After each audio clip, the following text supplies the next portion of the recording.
August 16ರಂದು Jamkhandi ನಗರಸಭೆಯ ಅಧ್ಯಕ್ಷ ಮತ್ತು ಉಪಾಧ್ಯಕ್ಷ ಸ್ಥಾನಕ್ಕೆ, ಆಗಸ್ಟ್ 17ರಂದು ರಬಕವಿ-ಬನಹಟ್ಟಿಯ ನಗರಸಭೆಗೆ ಚುನಾವಣೆ ಜರುಗಲಿದೆ ಎಂದು ಉಪವಿಭಾಗಾಧಿಕಾರಿ ಶ್ವೇತಾ ಬೀಡಿಕರ್ ಅವರು ತಿಳಿಸಿದ್ದಾರೆ.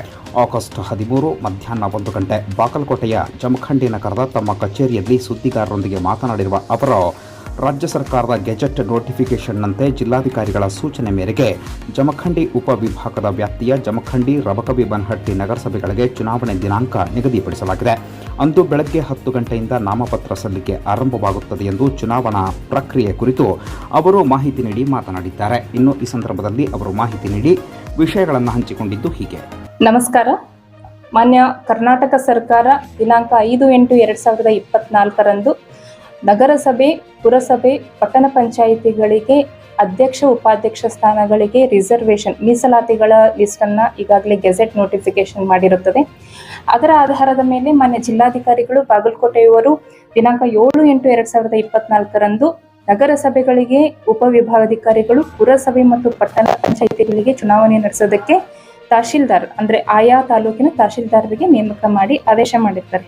ಸೊ ಆ ನಿಟ್ಟಿನಲ್ಲಿ ನನ್ನ ಉಪವಿಭಾಗದ ವ್ಯಾಪ್ತಿಗೆ ರಬಕವಿ-ಬನಹಟ್ಟಿ, ಮುಧೋಳ ಮತ್ತು ಜಮಖಂಡಿ 3 ನಗರಸಭೆಗಳು ಬರ್ತವೆ.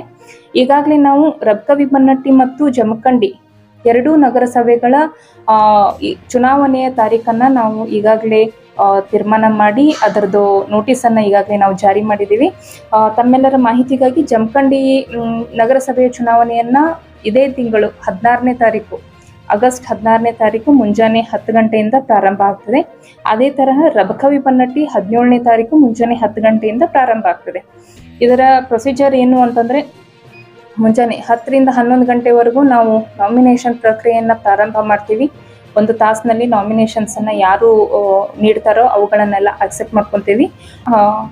11ರಿಂದ 1 ಗಂಟೆ ಅಂದರೆ 2 ಗಂಟೆಗಳ ಅವಕಾಶ ಇರ್ತದೆ, ಕಾಲಾವಕಾಶವನ್ನು ನೀಡ್ತೇವೆ ಎಲ್ಲ ಸದಸ್ಯರುಗಳಿಗೆ. ಯಾರು ನಾಮಿನೇಷನ್ ನೀಡಿರ್ತಾರೋ ಅವರ ಸ್ಕ್ರೂಟಿನೂ ಆಗ್ತದೆ. ಅದರ ಜೊತೆಗೆ ಯಾರಾದರೂ ಹಿಂಪಡಿಬೇಕು ಅಂತಿದ್ರೆ ಆ ಸಮಯದಲ್ಲಿ ಹಿಂಪಡಿಬೋದು. ಸೊ ಅದರ ನಂತರ 1 ಗಂಟೆಯಿಂದ ನಾವು ಚುನಾವಣೆಯನ್ನು ಪ್ರಾರಂಭ ಮಾಡ್ತೀವಿ. ಇದು ಕೈ ಎತ್ತಿ ಮತ ನೀಡುವಂತಹ ಪ್ರಕ್ರಿಯೆ ಆಗಿರ್ತದೆ. ಎಲ್ಲ ಸದಸ್ಯರುಗಳು, ನಗರಸಭೆಯ ಎಲ್ಲ ಸದಸ್ಯರುಗಳು ಕೈ ಎತ್ತಿ ತಮ್ಮ ಮತವನ್ನು ಚಲಾಯಿಸುವಂತಹ ಪ್ರೊಸೀಜರ್ ಇರ್ತದೆ.